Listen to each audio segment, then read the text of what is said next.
Hi everybody, it's Julessa again, and today we're going to take this piece of wire and turn it into a basket setting like I've got here on this ring. You can use it for rings, for pendants, for earrings, whatever you'd like to use it for. So let's get started. One of the main tools that we're going to be using today is a cylinder burr. This is a 1.5 millimeter cylinder burr, and the reason why I chose this size is because the wire that I will be using today for the basket setting is a 14 gauge, which is about a 1.6 millimeter diameter. So if you don't have a cylinder burr to use, I recommend finding a drill bit that is roughly the same diameter as your wire. If you don't have one that's the same size, pick one that's a little bit smaller. That way you can adjust your slots in your wire in order to make the prongs line up. And instead of using the end of your drill like you would to drill a hole, you're actually going to be using the side of your drill, which works similarly to a cylinder burr. But honestly, if you have the spare $10, I highly recommend that you buy the cylinder burr. If you're going to be making a lot of these basket settings, it makes life a lot easier, and you can between $8 to $10 you can buy a set of 6 of them. This one in particular is a Bush, B-U-S-C-H, and I really like their cylinder burrs. And the other thing about this one is it's also called a cross-cut burr, which means that the teeth on it cross over each other like this instead of being next to each other and in a swirly design. So I'm going to put a link below to this particular burr, the one that I purchased in order to do my basket settings. The other tools you're going to need are the basics. You're going to need your torch, you're going to need some hard solder and medium solder. You're also going to need a solder pick and some flux. So now we're going to go ahead and get started. So I mentioned earlier about making your rings for the stone, and what you want to do is take the diameter of the stone times 2, the diameter of your wire times 2, and subtract it from the diameter of your stone. This particular Sunray CZ is an 8 millimeter stone, so my wire is a 1.6 millimeter diameter, so I want to take 1.6 times 2 and subtract it from the 8 millimeter diameter stone, and that roughly comes up to about 5.5 for the inside diameter of my mandrel. So the goal is to get the outside diameter of your rings to be between 7.5 and 8 millimeters, because you don't want the rings to stick out outside of your stone's diameter. This particular set of rings that I made is a 7.75. Yep, 7.75, because that's the closest I could get with the mandrels that I have. So do the best that you can with the mandrels that you have. I used my Pepe Tools jump ring maker in order to make my rings. So if you don't have that, try and find something that's pretty close to the diameter of the stone from the outside diameter of your rings. So as you can see here, I pre-made my rings, and they're roughly about 7.75 millimeters in diameter, which means when I set my stone on top of them, you shouldn't be able to see the metal rings underneath it. And I know it's probably kind of hard to see this way, but it's hard to hold these tiny little rings, but you get the idea. So the next thing we're going to do is figure out how to make the notches, because we're going to do this in a couple of steps, actually a few steps. First thing we're going to do is make the notches in the stone, and we're going to use the cylinder burr to do that. But how do you figure out where your notches need to go? Well, in this particular basket setting, we're going to do a 4-prong setting. So I need to make sure that my 4 prongs are exactly across from one another, and so that when I put my wire to it, it's actually going to create straight prongs and not wonky little prongs here. So I'm going to take this over to the circle divider, and I'm going to show you how I figure out where my prongs need to go. So I mentioned earlier we're going to use a circle divider to figure out where to put our marks for the notches we're going to create to put the prongs. And this particular one I have in the book by Tim McCray called The Complete Metalsmith. I'm going to try and scan and upload a version of this on my website so you can download it and use it yourself if you don't have it already or you don't have the book. So let's go ahead and get started with marking our prongs. So the first thing I want to do in the circle divider is actually put my ring in the center. And the way this divider works is there's a number of lines here. And depending on how many prongs or how many stones you want to set, you choose your lines that correlate with that particular number of prongs or number of stones that you're setting. In this case, we're doing prongs. So I'm doing a 4-prong setting. So I want to mark it in 4 equidistant areas on both of my rings so that I can line them up in order to solder my prongs on. So I'm going to set this in the center, try and get it as close as I can to the center. And I'm going to mark with a Sharpie the 4 areas that I need my prongs to sit. And the way this works, if you want 4 prongs, each one of the lines is labeled 3, 4, 5, 6, 7, all the way through, through 8. So I want 4. So the first thing I want to do is line up my solder joint with one of the areas for the prongs, because I want to be able to put a prong and hide my solder joint. So I'm going to mark it here at the top, at the side, at the bottom. Then I'm going to turn it and line it up so that I can mark the last area for the prongs. Now I'm going to do both of them. Line up your solder joint. And by the way, before you do this, clean up your, once you get these soldered together, clean up your joints before you start working on the basket setting, because it will be really difficult to try and clean off any excess solder once you've put the prongs on. So I've got my solder joint lined up on the top. I'm going to mark that, mark my 2 sides, and then I'm going to turn it and line up the left and right side, and then mark my final spot. So now I've got 2 rings with 4 areas where I can cut the grooves in order to put my prongs on this basket setting. Okay, so I'm going to start off with my first jump ring here, and I'm going to cut the grooves in with my cylinder burr. And like I said, if you don't have a cylinder burr, you can use a drill bit. Oops. I'm going to cut them on the 4 marks. And the best way to do this is to brace your fingers. And you can see I've already got the marks started, but I need to widen them up so that they'll actually fit my wire. So brace your finger, hold your ring really tight,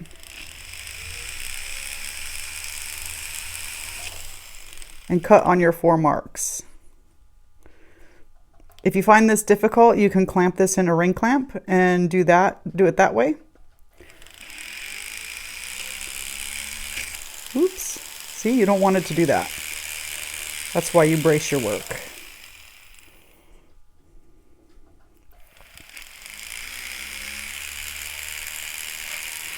And I do this on both of the rings so that when I'm ready to set with the tension, I can hear it pop into place like it's supposed to.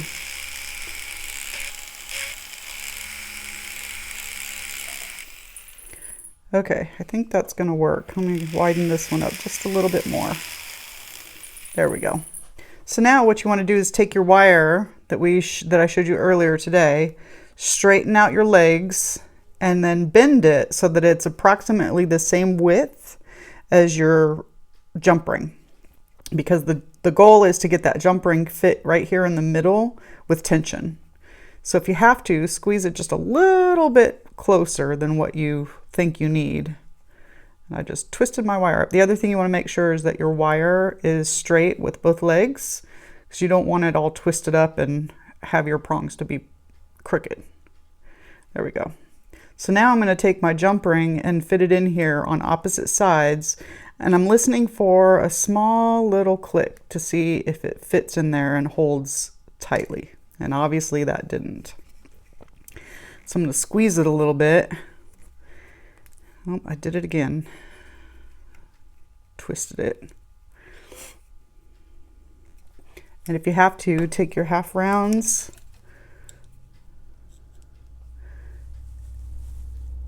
and squeeze it a little bit tighter.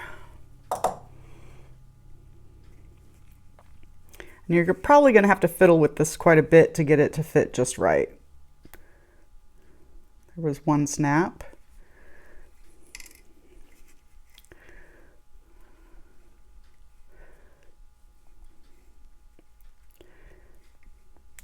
There we go. Got it both to snap in there. So now I got it to snap in there and I'm ready to solder it. The first thing I want to do before I solder it though is check to make sure that my ring is not crooked. We don't want it slanted down and we don't want to slant it sideways. So you want to fiddle with it until it's straight across from both directions. So now we'll take it over to the soldering board. So I spent some time working with my ring and I wanted to make it level this way and I also wanted to make it level that way. It's going to take a little while for you to get the hand-eye coordination to get it in there, but when you get it in there just right, you should hear it snap in place. That means it's being held together with tension, and that's an important thing when it comes to soldering because you're going to be touching it and you don't want it to wiggle around when you're touching it with your solder pick. So I'm going to use hard solder and I'm going to solder the two joints where the wire is.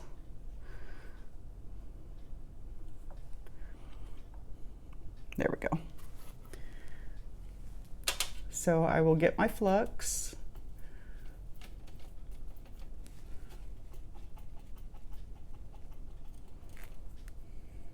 I'm going to flux both of the joints really well. I'm going to get 2 pieces of hard solder.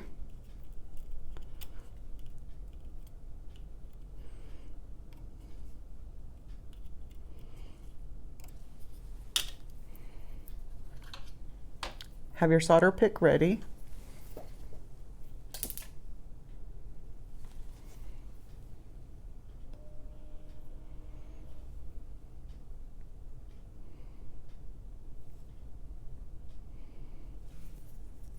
I'm making my flame fairly small because I don't want it to overheat too quickly.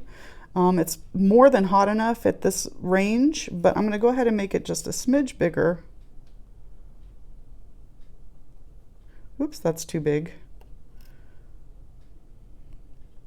And that's just about right. This is a number 4 tip on my Smith Little torch. It's more than big enough to do this job. So I'm going to go ahead and pick my solder up on my pick. I'm going to heat up the left joint first, or your right side, and place my solder. Ooh, I'm shaky today.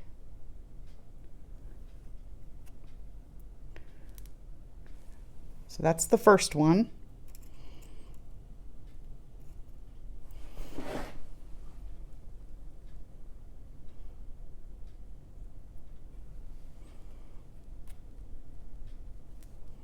And there's the second one.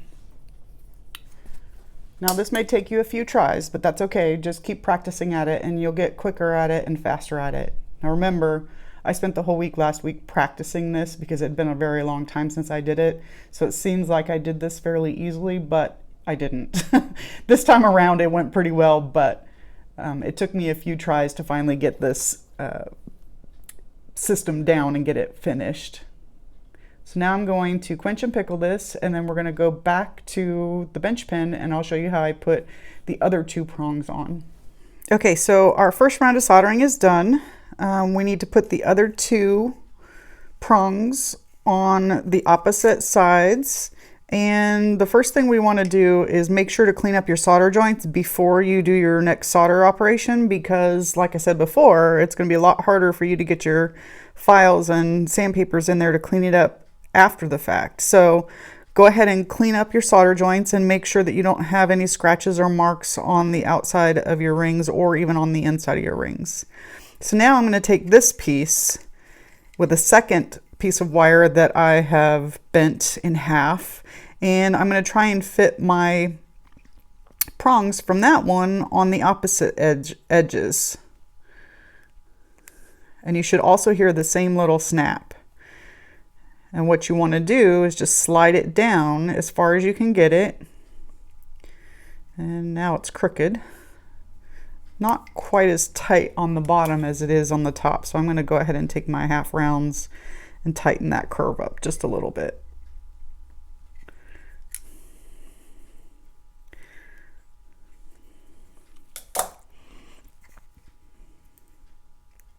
Second one's a lot easier to get on than the first one is, because at least you have something to hold on to. Now, the next thing we're going to be looking for is the straightness of these prongs in comparison to those ones. And I think I'm looking pretty good here. These ones need to be adjusted. They're a little tweaked. Okay, let's try it again.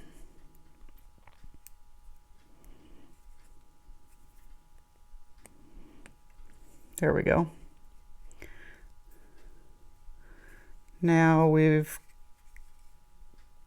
got it straight this way and we've got it straight that way. So now I can take this back over to my soldering block and solder the last two prongs on before we get to the second jump ring.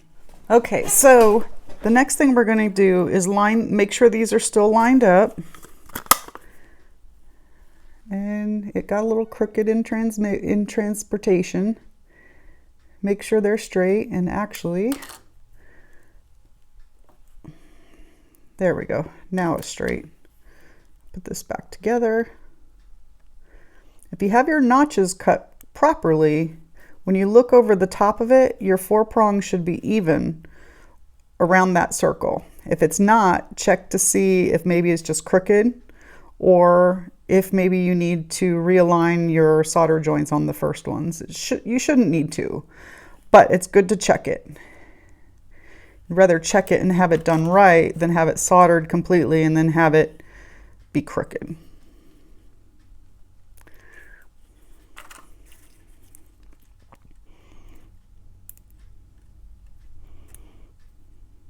Oh, now I pulled it apart too far.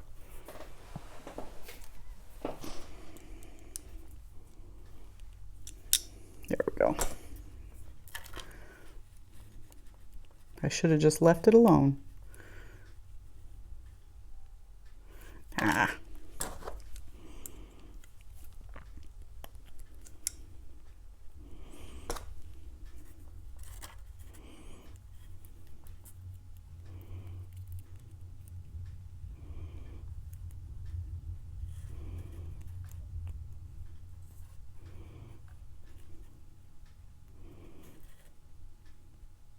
Now you don't have to push it all the way down, but you want to push it enough so that you have enough prong on the top to clip off and get the second ring in there.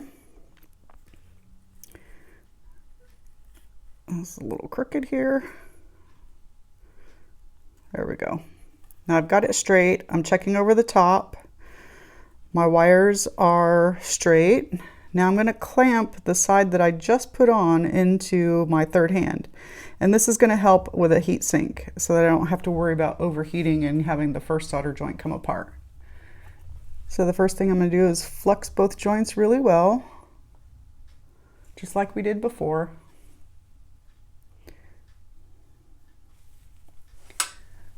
Going to get 2 pieces of hard solder.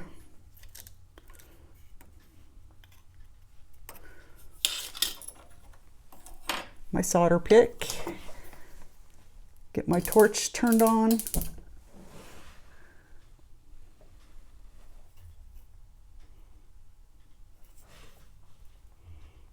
Ooh, that's way too small.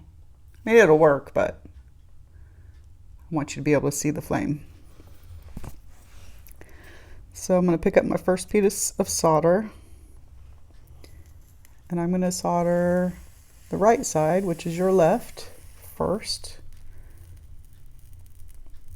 This one's going to take a little longer to heat up because it's got the third hand around it. Just be patient. There it goes. I'll get my second. I figured out why I was so shaky earlier. I hadn't had lunch. Oop, that one went fast. That's why I was so shaky earlier. I realized I'd been down here all morning and I still hadn't had my lunch, and it was 2 o'clock in the afternoon. So I've got all 4 of my joints soldered on. I'm ready to pickle it and clean it up and then get it ready for the second jump ring. Okay, I've got my setting out of the pickle. Everything looks good. Like I said before, you want to clean up your joints before you put the second ring in, otherwise you're going to have a difficult time cleaning up your joints. And I just noticed that mine is, oh no, I guess it was just the way I was holding it. Anyway, next thing we're going to do is take the second jump ring and fit it into the 4-prong basket and push it down with a little bit of a space in between so that the coulis of the stone does not stick out the bottom, because if you're going to make this a ring, you don't want it to be touching the skin. So it's probably going to take me a minute to get all 4 of those in there, but I'm going to work it in, get a pair of pliers ready because I'm probably going to need them.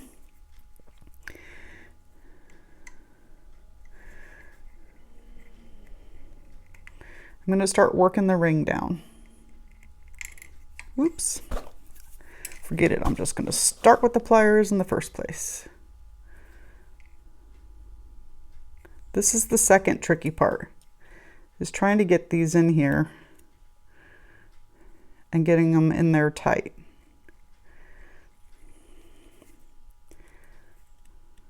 Sliding it down to fit.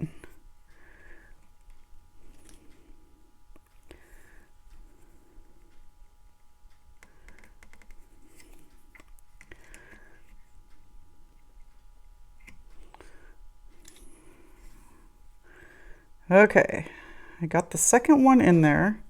The holes are somewhat lined up. What I need to do is open this hole up right here on this end just a little bit so that my wire will fit in there. So that means I'm gonna have to take it out and open up this side just a little bit.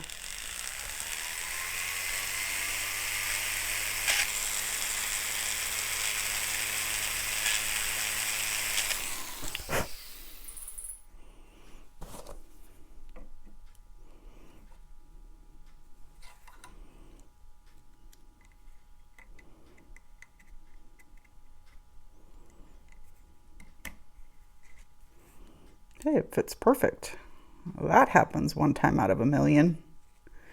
Okay, so I've got the second ring in there. All 4 of the prongs are touching brilliantly. Well, no, I got this bottom one down here that still needs a little bit of adjustment.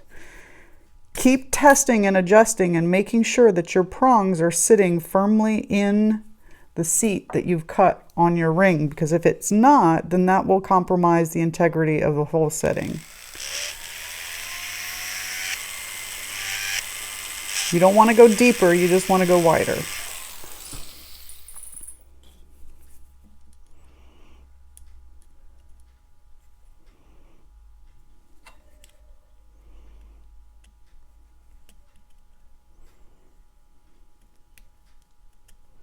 There we go.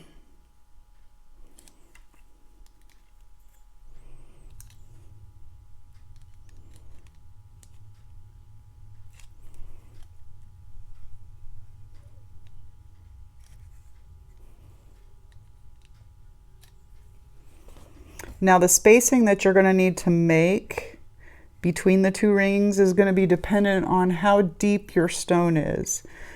This cubic zirconia is pretty standard. It's not that deep, so I need to close this gap just a little bit more. Otherwise my setting is going to be really tall. So I'm going to use my pliers and kind of make it a little bit shorter. Perfect. Now I also want to make sure that it's not crooked, because obviously you don't want a crooked setting.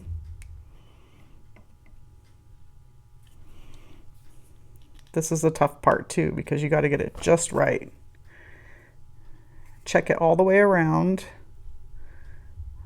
If it doesn't seem to be setting correctly because maybe the ring is twisted, pull it out and hammer it just a little bit to make sure that it's flat.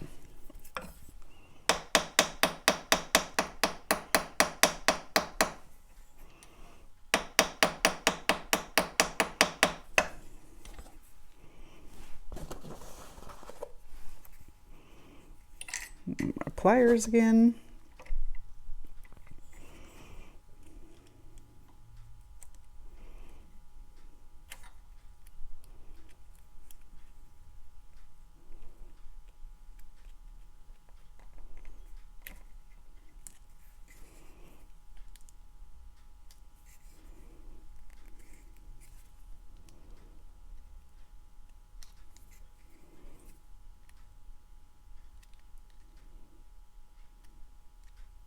The more time you spend doing this and fixing it to make sure that it's sitting correctly, the better. Then you won't end up with a crooked setting. And this one's looking pretty good. Got it straight all the way around. There's an even spacing between the two rings all the way around. And it looks pretty good. So now I can take it over and I can solder all 4 of the joints one at a time. So I'm double checking my rings, make sure they're not crooked. Everything seems to still be in order. So I'm going to go ahead and clamp this in my third hand. Get it ready for soldering. Going to flux all of the joints at once.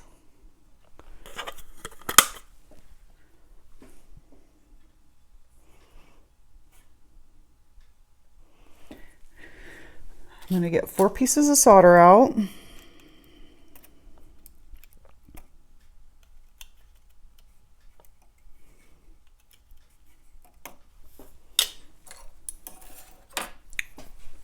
Get my torch fired up.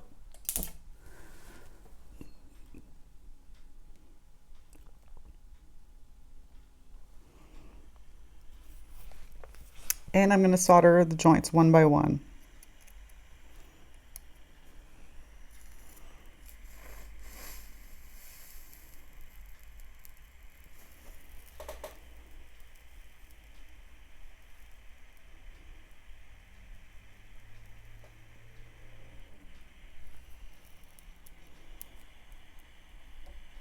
Oh, I bumped it. Darn it. Okay, well, that's what happens sometimes when you solder. I'm going to go ahead and finish soldering it. Try not to bump it. You're going to end up with crooked joints. My ring is crooked, but I'm going to go ahead and solder it so you can see the full operation.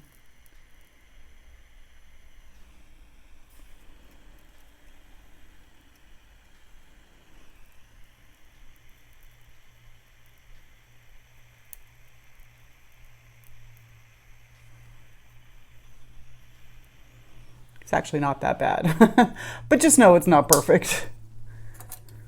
You have to be very careful not to bump these even after you've gotten the solder going. And you can see my spacing here, I can get my solder pick in. My spacing there, I can, but not so great. So I'll go ahead and pickle this and quench it, and then I'm going to work on fixing that solder joint, and then I'll show you the completed solder joint, or completed basket setting.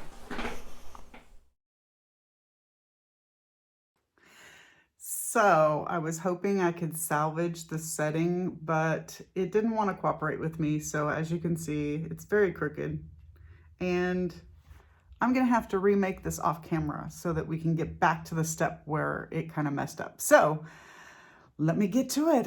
Okay, so now we're back where we left off before the soldering moved around and kind of messed up my last basket setting.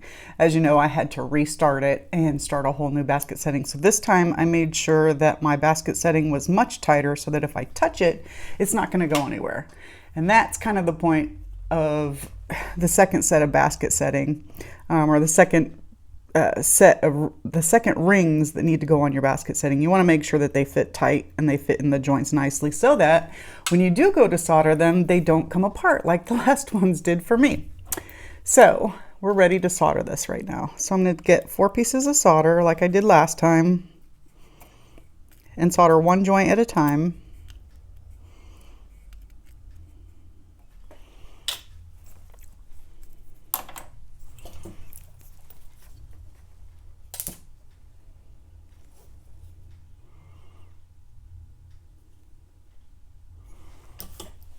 Now I do want to mention something. These glasses are called didymium glasses, and what they do is they filter out the orange light. So if you have a hard time like me seeing through the orange light of your flame, of your torch, I highly recommend buying these glasses. They run anywhere from $40 to $75. Buy the pair you can afford because they all do the same thing. This in the long run will protect your eyes so that you can do soldering for long term. So I'm going to don mine so that I can see. And I'm going to solder these 4 joints.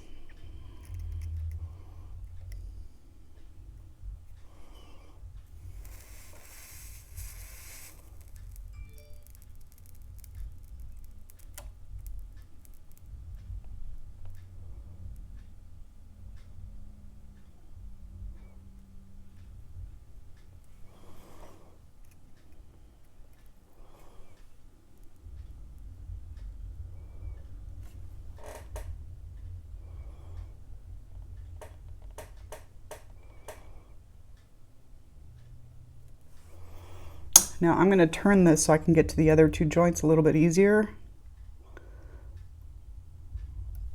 They're still flexed, so I don't need to do anything about that.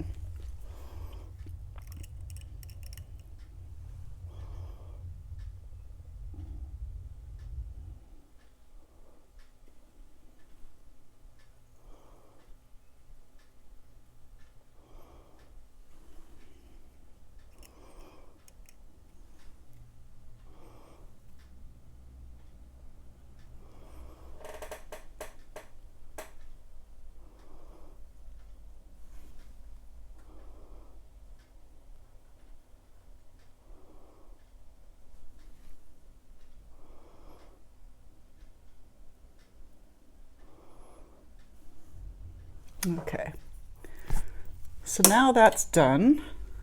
I can pickle this, quench it and pickle it, and then we'll take a look at it. Okay, my setting is out of the pickle. It looks pretty good. There's a lot of cleanup that needs to be done, but my prongs look straight, and I think we're ready to go ahead and set the stone. I'm going to set the stone in part 2 of this video series of basket setting. So I think we're done for today. So in today's video, we took a piece of wire and turned it into a basket setting. The setting is for a faceted gemstone, and next week's video is going to be all about how to set that stone in the basket that you just made this week. So stay tuned for that. In the meantime, give me a like, leave a comment down below, share the video with your jewelry friends, and don't forget to subscribe for more videos like this. Thank you, everybody. Goodbye.